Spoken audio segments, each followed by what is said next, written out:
Hi everyone, this presentation is a part of BridgeTech's digital safety course, and this is the third section, and it'll be covering the topic of app safety and smartphone use. So I'll be walking through the slides and explaining for examples so everything makes sense and you're prepared for your third and final section quiz. So let's get started. So just an introduction, staying safe on smartphones. So a lot of us know many apps have this thing called app permissions, and they ask you for like a bunch of random information like like what's your contacts, what's your location, like they ask for access to your media such as your Photos app.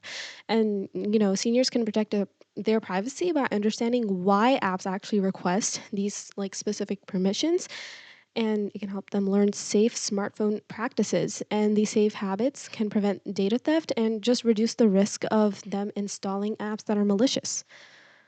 So, understanding app permissions, first off, apps ask for permission to control which personal data they can access. Um, and one important thing is to make sure that you're only granting the necessary permission. So, for example, Weather app doesn't need your access to your contacts or your camera. If it's asking for that, that's pretty suspicious. A weather app should only be asking for access to your, obviously your information, so that it knows what's the weather. And seniors should carefully review each permission request before allowing access. So, over here is like an example of like an app asking to access your photos, media, and files on your device. So, you see, if this were, let's say, like a media making app, such as like iMovie or Filmora, then it would make sense why you would want access to photos because you're trying to create a film. But if this was like a weather app, that's kind of suspicious because why do you want access to photos and media? Now, moving on, just overall safe practices for text and apps. Unexpected text messages, from like anonymous users should never be clicked or replied to, especially if they contain, links, which is a sign of phishing. And another strategy is to only install apps that are verified on the App Store. So if it's kind of like an app with like 2 reviews, maybe don't get it. And definitely avoiding apps from, random websites that are like, oh yeah, free app, download this to get like, $5,000.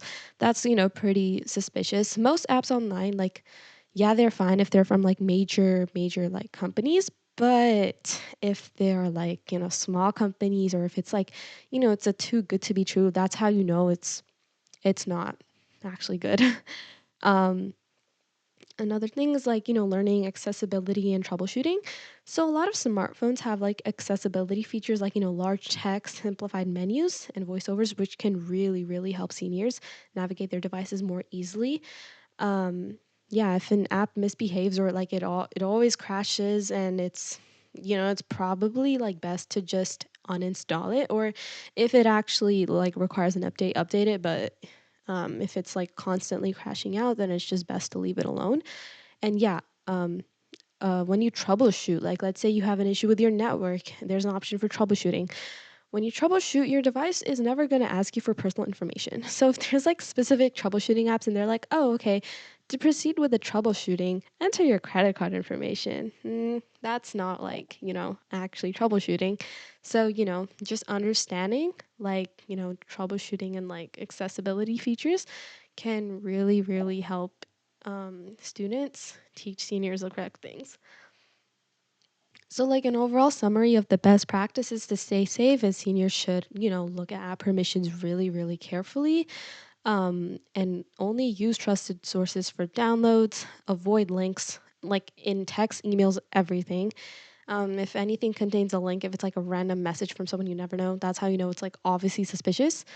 And updating or uninstalling apps that, cause a lot of problems. And using accessibility features, following all of these can really help seniors use smartphones safely and confidently, and it can really improve um, their daily life because a lot of them do use technology really often. And yeah, that concludes the third and final section. I hope you're ready for your section 3 quiz.